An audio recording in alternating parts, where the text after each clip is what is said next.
Gandang araw, ang ibabahagi ko sa inyo ay tungkol sa kwentong Ang Hatol ng Kuneho. Magbasa, makinig, matuto at magsaya. Ako si Binibining Menya. Handa na ba kayo? Tara na, umpisa na nating isa-isahin at pirapirasuhin ang mga detalyeng nakapaloob dito. Ang Hatol ng Kuneho, Buod. Isang araw noong mga panahong ang mga hayop ay nagsasalita pa, may isang tigreng naghahanap ng makakain sa gubat. Ngunit, sa kasawiang palad ay nahulog ito sa isang malalim na hukay. Walang nagawa ang tigre kaya't nagmamakaawa itong sumigaw upang humingi ng tulong. Hanggang kinabukasan ay may isang taong napadaan at nakita ang kanyang kalagayan. Nakiusap ang tigre sa tao, ngunit ito ay nagdadalawang isip kung tutulungan ng tigre sapagkat baka siya ay kainin ito. Nangako naman ng tigre na hindi nito kakainin ng tao. Dahil na rin sa away, tinulungan ng tao makaahon ang tigre. Ngunit, ang gutom na tigre hindi tumupad sa pangako at akmang kakainin niya ang tao.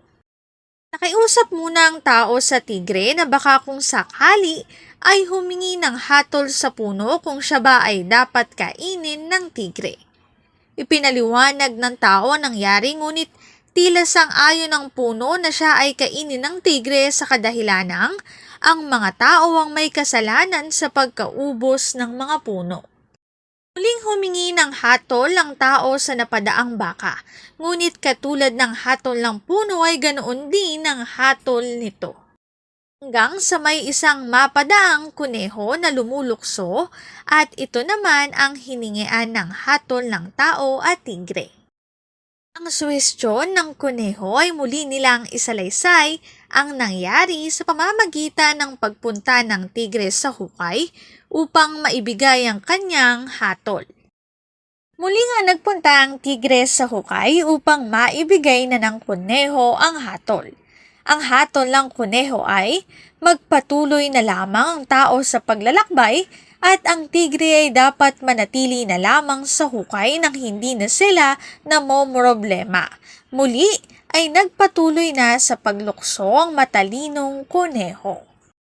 Ang link na ito ang aking source sa mga written information na makikita nyo sa bawat slides. Kung interesado kayo na magbasa pa, maaari nyong bisitahin ang website na ito. Ang Hatol ng Kuneho, Buod.